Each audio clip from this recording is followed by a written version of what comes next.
নমস্কার বন্ধুরা, আজকে আমি করে দেখাবো লাল শাকের টক। এর জন্য আমার লাগছে লাল শাক, এরকম ডাঁটাও লাগবে। লাল শাকের ডাঁটার সঙ্গে অল্প পাতা, পুরোটাই ডাঁটা। আর লাগছে শুকনো লঙ্কা, সর্ষে, লাগছে তেঁতুলের টক, স্বাদ অনুযায়ী মিষ্টি, আর নুন তো লাগছে। প্রথমে আমি লঙ্কা দিয়ে দেবো, লঙ্কা সর্ষেও দিয়ে দিলাম।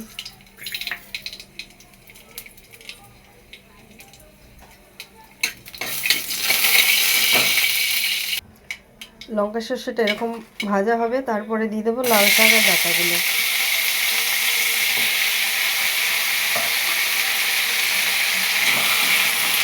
ভালো করে নেড়ে মিশিয়ে নেব।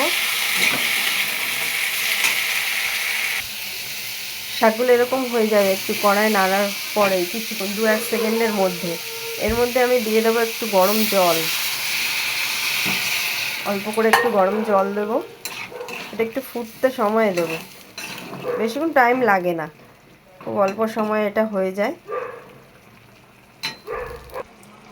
1 থেকে 1.5 মিনিট এটা ফুটেছে, তার মধ্যে আমার নরম হয়ে গেছে ডাঁটাগুলো, দেখুন কি সুন্দর নরম হয়ে গেছে। এবার দিয়ে দেবো আমি সেই তেঁতুলগুলা জলটা, আমি দানাগুলো সব ফেলে দিয়েছি, শুধুই এটা তেঁতুলের জলটা দিচ্ছি।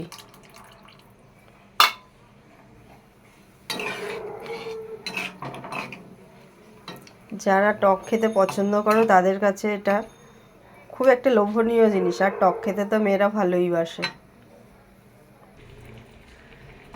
দেখুন 2-1 মিনিট বাদে ঠিক এরকম হয়েছে। এর মধ্যে আমি দিয়ে দেবো চিনি। যারা যেমন মিষ্টি খাও তারা সেরকমই মিষ্টি দেবে, তাতে কোনো অসুবিধা নেই।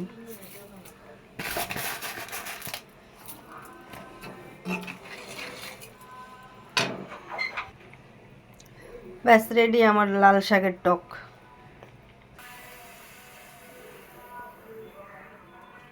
দেখুন কি সুন্দর হয়েছে।